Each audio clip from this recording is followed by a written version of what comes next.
Bueno, cuando hablamos de trastorno de la alimentación, dentro de lo que es la técnica de modificación de conducta y el tipo de filosofía que yo practico, tenemos que tomar en consideración los que probablemente ustedes ya conocen, que son los más de moda, pues, que es la bulimia y la anorexia, que eso dentro de los manuales aparecen como trastornos psicológicos de la alimentación, pero también hay que tomar en cuenta dos que son muy importantes y que el porcentaje es mucho más alto, que es la desnutrición y la obesidad.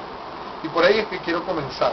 Cuando hablamos de desnutrición es porque la persona no consume los nutrientes necesarios para mantener la salud. Entonces, esto puede ser por dos causas. Uno, que es la causa orgánica, que la persona sí consume los alimentos, pero no los logre absorber por algún tipo de enfermedad. Y dos, que es lo carencial. ¿Qué significa eso de carencial? Que no está consumiendo los alimentos, bien sea porque evidentemente no tiene el dinero para comprarlo, esa podría ser una de las razones, y lo otro es que aunque tenga el dinero, consume cosas que no son las apropiadas, y eso es lo más frecuente. La mayoría de las personas no es que tenga muy poco dinero para comprar, sino que a veces con el poco dinero que tiene no compra lo que es más apropiado. Por lo menos en portugués hay investigaciones, sobre todo el 2006, más o menos, porque ahorita tenemos muchos problemas con las estadísticas, pero hasta el 2006 el porcentaje de desnutrición infantil era bastante importante, se hablaba de 40%, ¿no?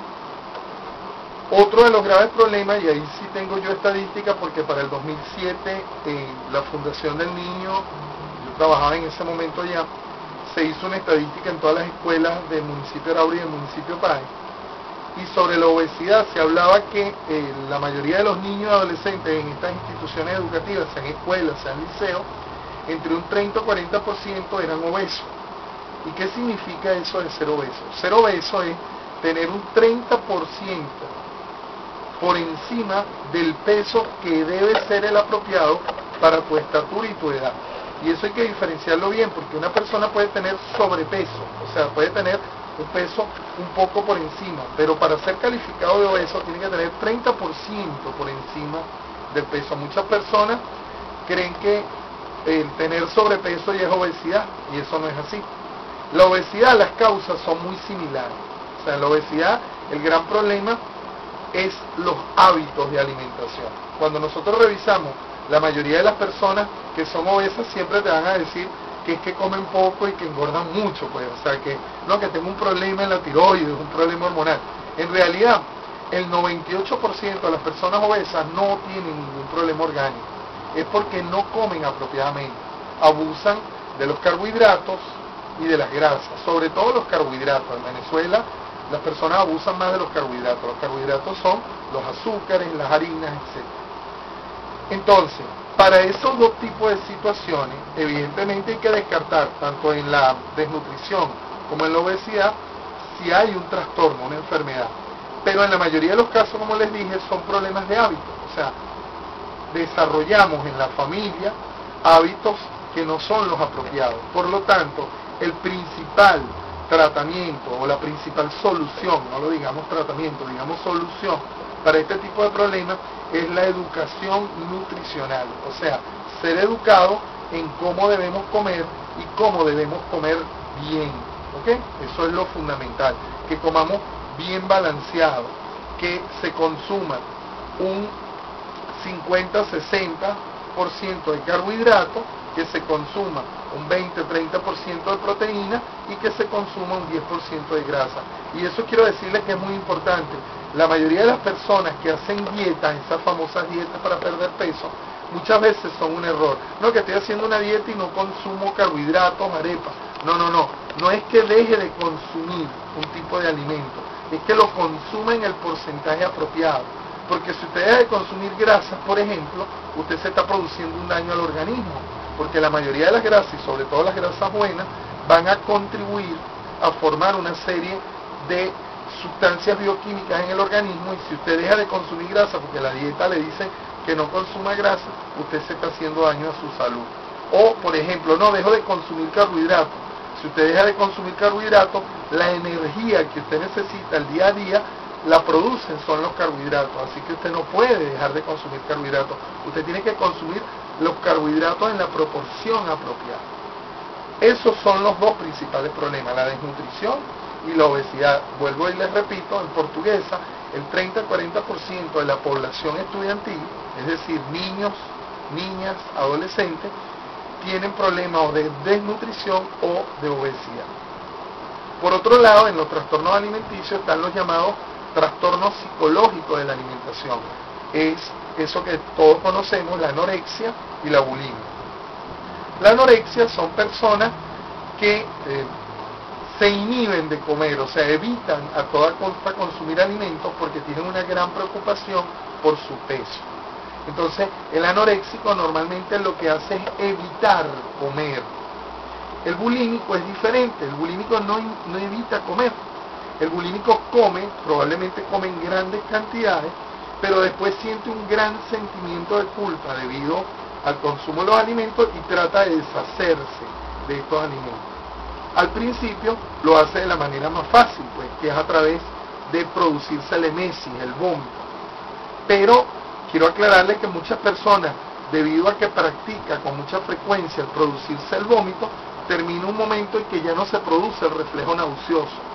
Ustedes saben, cuando uno se mete el dedo o cualquier cosa en la garganta le da náusea. Bueno, estas personas se acostumbran de tal manera que ni siquiera colocándose un pedazo de palo en la garganta vomita. Entonces tienen que empezar a utilizar otro tipo de procedimiento. Comienzan así, colocándose cosas en la garganta, palo, la parte de atrás de una cuchara, un tenedor, pero llega un momento en que ya ni siquiera así logran vomitar, entonces empiezan a utilizar otro tipo de sustancias que le induzcan el vómito, sustancias que le produzcan diarreas, o sea, los famosos enemas, los famosos purgantes, que eso ya no se usa en la medicina, y por supuesto inclusive usan diuréticos, que son sustancias que una vez tomadas hacen que la persona expulse el líquido. Eso es muy importante para los muchachos que nos están oyendo, el sentido de que muchas de esas pastillas que comercializan por televisión, tipo Aufax, ese tipo de cuestiones, lo que son es sustancias que a la larga pueden producir daños. ¿Okay? ¿Cuál es la causa de la anorexia y la bulimia? Bueno, la causa es básicamente sociocultural. ¿Qué significa esto? Bueno, que existe mucha presión, sobre todo sobre los jóvenes y sobre todo sobre las hembras jóvenes, porque la mayoría de las anoréxicas y de los bulímicos son hembras. Hay una proporción que dice que de cada 5 anoréxicos, 4 son mujeres y 1 solo es varón. Es por la gran presión social y cultural que tienen las mujeres para mantener una figura X, ¿no? Entendiendo muchas veces que hay problemas de identidad, que hay una falta de adaptación a lo que es tu cuerpo, que es bastante frecuente en la adolescencia. Pero tenemos que aclarar que es muy importante esa gran presión social, y los jóvenes, los adolescentes, las jóvenes sobre todo, no deben ceder a esos estereotipos de belleza, ¿verdad?, de personas muy delgadas, a veces desnutridas, porque eso no es salud. O sea, la belleza en primer lugar tiene que ser salud, y el peso de cada quien tiene que estar adaptado a su estatura, a su edad, a su contextura, a su estructura muscular y a su estructura ósea, y por lo tanto no todos podemos ser talla 0,4, ¿no? Todas las personas tenemos una estructura y lo que tenemos que tratar es de estar sanos, y nunca ha sido salud eso que vemos en la televisión, un grupo de modelos que lo que son es pellejo y hueso, o sea, totalmente caquéxicas, desnutridas. Eso no puede ser belleza y no puede ser salud. Además, nadie nos puede decir a nosotros que es bello, ¿verdad?, si no es sano. Las personas no nos pueden decir a nosotros qué es lo que es bello.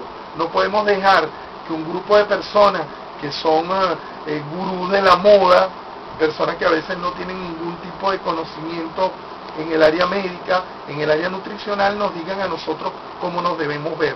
Eso es importante. Pero es esa presión del grupo: estás gorda, estás fea, debes ser más delgada. Todo ese tipo de presión hace que los muchachos se sientan de alguna manera inconformes con con su cuerpo, con su identidad corporal, y por supuesto puedan ser más fácil presa de este tipo de situación.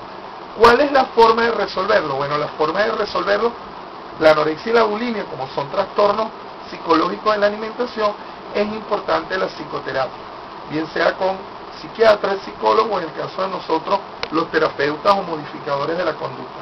En el caso de nosotros, lo que hacemos es mejorar la autoestima de la persona, trabajar con la autoestima de la persona, mejorar la asertividad de la persona, mejorar la aceptación de la persona y por supuesto empezar a motivarla para que vea sus cosas en positivo. Le cambiamos esos errores de concepto que se tiene sobre la belleza, lo que estábamos hablando ahorita, y enseñamos a la persona a manejar la presión social y que esta presión social no termine produciéndole este tipo de consecuencias. Eso básicamente es lo que se encuentra dentro del DSM-3, que es el manual de diagnóstico de psiquiatría, como trastorno de alimentación. En resumen, la desnutrición, la obesidad y los dos trastornos psicológicos de la alimentación, que son la anorexia y la bulimia.